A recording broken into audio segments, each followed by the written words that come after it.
In today's episode of Solved Mysteries, we're going to be diving into a sad and depressing death of Christine Chubbuck. What's interesting about this case is that a female American television news reporter committed suicide on a live television broadcast, and she was the first person in history to do so. And before we begin, I just want to preface that suicide and depression are serious issues that are constantly brushed under the rug and not given the attention it needs. So if any of you are experiencing any signs of depression or thoughts of suicide, please seek immediate help and reach out to a fellow family member, friend, or even call the suicide prevention hotline.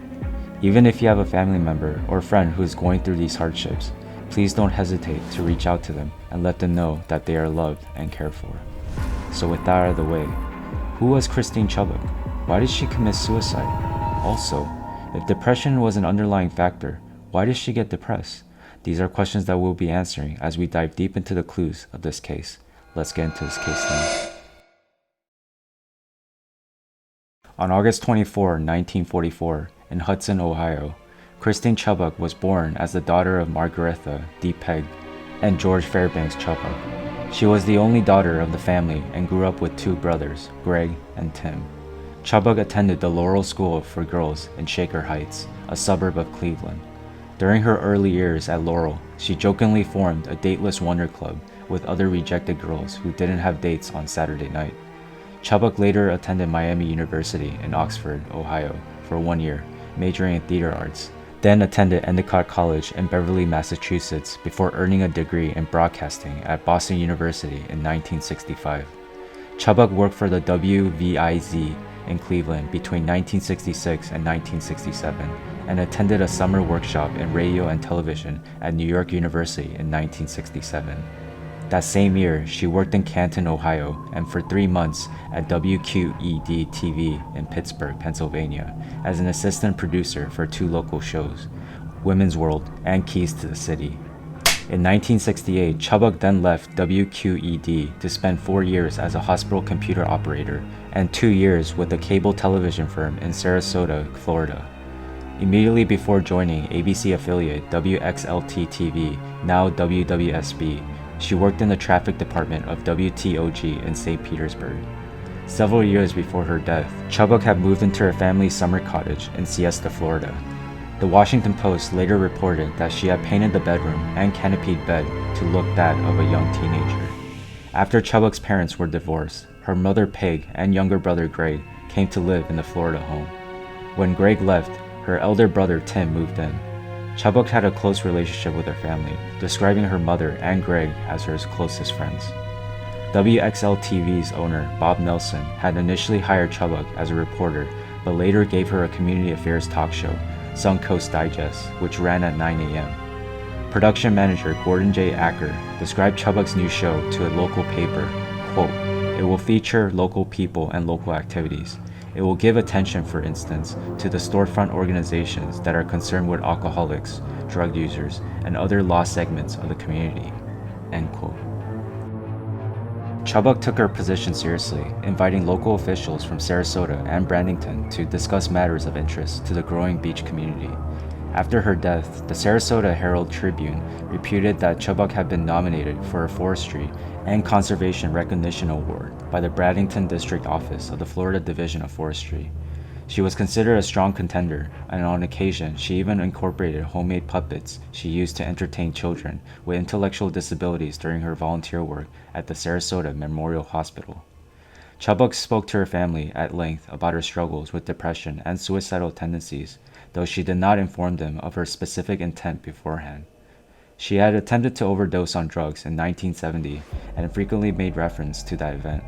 Chubbuck had also been seeing a psychiatrist up until several weeks before her death, but her mother chose not to tell the WXLT management of her daughter's suicidal tendencies because she feared Chubbuck would be fired as a result. Chubbuck's focus on her lack of intimate relationships is generally considered to be the driving force for her depression. Her mother later summarized, quote, "Her suicide was simply because her personal life was not enough," end quote. She lamented to coworkers that her 30th birthday was approaching and she was still a virgin who had never been on more than 2 dates with a man. Her brother Greg even later recalled several times that she had gone out with a man before moving to Sarasota, but agreed that she had trouble connecting socially in the beach resort town.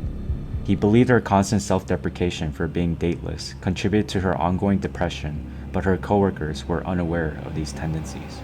According to a 1974 Sally Quinn article in the Washington Post, Chubbuck had an unrequited crush on her coworker George Peter Ryan.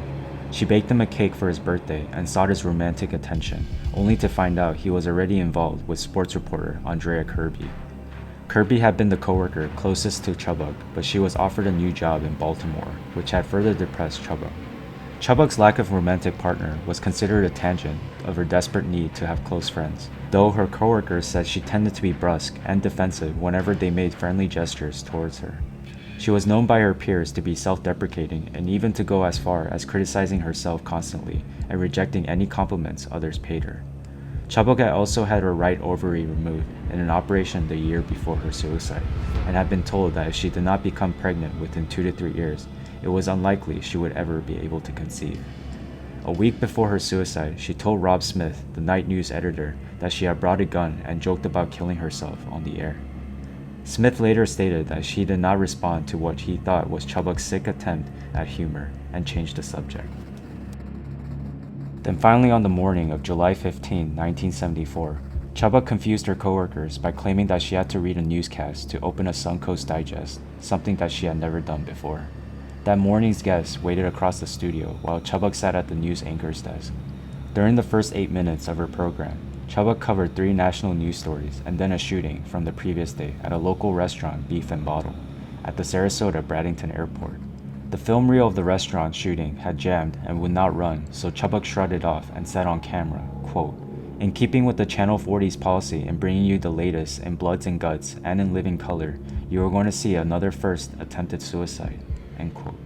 She then threw a .38 caliber Smith & Wesson Model 36 revolver and shot herself behind her right ear. Chubbuck fell forward violently, and the technical director faded the broadcast rapidly to black. The station quickly ran a standard public service announcement and then a movie. Some television viewers called the police, while others called the station to inquire if the shooting was staged.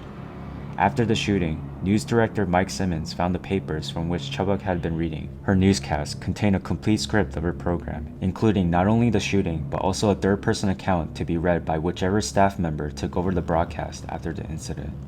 He said her script called for her condition to be listed as, quote, critical. Chubbuck was taken to the Sarasota Memorial Hospital, where she was unfortunately pronounced dead 14 hours later. Upon receiving the news, a WXLT staffer released information to the other stations using Chubbuck's script. For a time, WXLT aired reruns of the TV series Gentle Ben in place of the Suncoast Digest. Chubbuck's body was eventually cremated, and the funeral ceremony was held on the beach, where her ashes were scattered into the Gulf of Mexico. Approximately 120 people attended, including local officials who had appeared on her show. Presbyterian minister Thomas Beeson delivered the eulogy, stating, quote, "We suffered at our sense of loss. We are frightened by her rage. We are guilty in the face of her rejection. We are hurt by her choice of isolation, and we are confused by her message," end quote. Chubbuck's show, Suncoast Digest, stayed on the air for several years with new hosts. Simmons, the station director, said Chubbuck's suicide was unrelated to the station. He stated, quote, "The crux of the situation was that she was a 29-year-old girl who wanted to be married and who wasn't," end quote. The footage of Chubbuck's death has not been seen since its initial airing, and numerous theories on what happened to the footage have been advanced. One theory was that the station owner, Robert Nelson, kept it, and it was in the possession of his widow, Molly.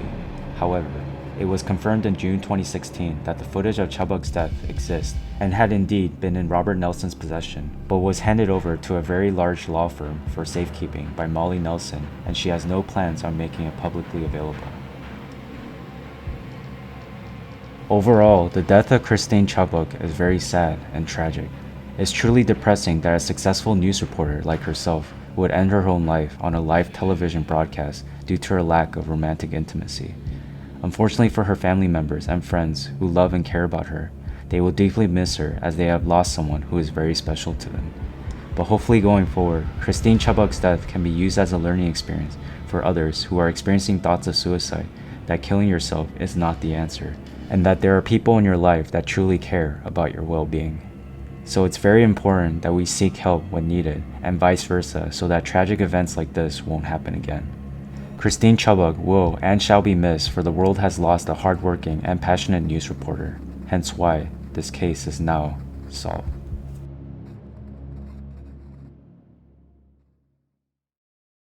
Hey guys and gals, this is Mr. Shin Ramen, and I just want to thank you for making it this far. Did you enjoy the video? If so, it would be greatly appreciated if you can leave a like on this video and subscribe to this channel for more future content. Till next time, stay safe and stay scared.